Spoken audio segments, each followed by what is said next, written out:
Here in the Safety Advancement Laboratory, we're focused on passive safety.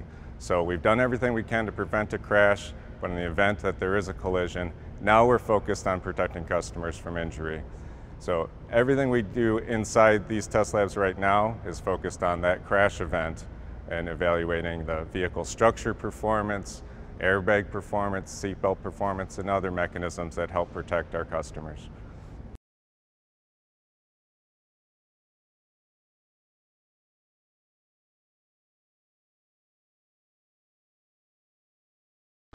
I think the single biggest benefit to bringing this here is one is efficiency. That was one of the big things when we decided to go for this project. But I think it further reinforces the teamwork and allows other people that weren't so close to the crash testing and all that to now actually come over and experience and see it and see how their parts performed and see it in real time. It's quite impressive to see a crash test. And I think it helps reinforce for them how important it is for them to do their job to design their part correct so that test ends up being successful. The amount of detail that goes into running a test is incredible. If you ever get a chance to actually see an instrumented test vehicles, there's hundreds and hundreds of data channels collecting data, all kinds of video channels. Everything has to work perfectly. And so the cars have to be prepped perfectly, the test has to be done, and then afterwards, the analysis and all that. It's a very, every little detail, you just miss one, and the test could be invalid.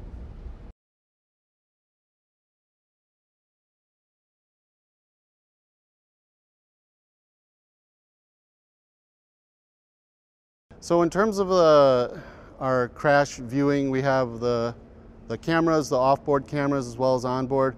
Also, we have very large 16 by 24 foot pits in the ground where the vehicle runs over a 3-inch thick sheet of acrylic, and it's crystal clear, and 3 to 4 cameras underneath where the underbody is illuminated. We can see all the structural members bending and deforming during the event, and it really helps us to understand where the load is being managed by the vehicle during the crash event.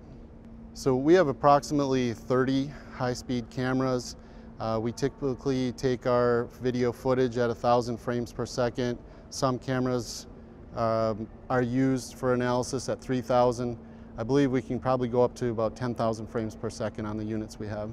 So the advantage of that high frame rate is particularly for airbag deployments or restraints deployments, we can see individual stitches burst on the seat as the seat airbag comes out, or we can see the trim in the headliner as it starts to separate and as the bags start to deflate, and exactly how they roll down to make sure they cover the vehicle interior in such a way to manage the impact to the occupant. So it's less than the blink of an eye.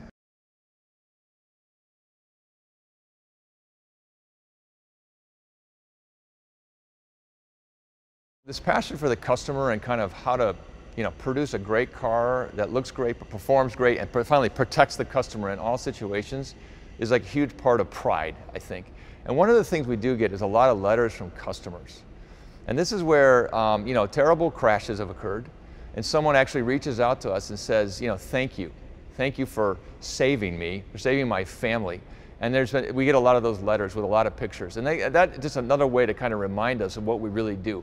And that, to me, it's about the precision of what we do. So it's about not overlooking any of the details, and following through with the robustness, the repeatability, with the actual procedure, but the real world safety as well. And then, is it buildable? Is it repeatable? Can we reproduce that for every car, for every customer? So that sort of total viewpoint, that it's not just a job, it's not just a piece of paper, it's not just something that you're doing, it's about really the end result, and we get that feedback a lot from the customers, and I think it really drives it home is that pride factor.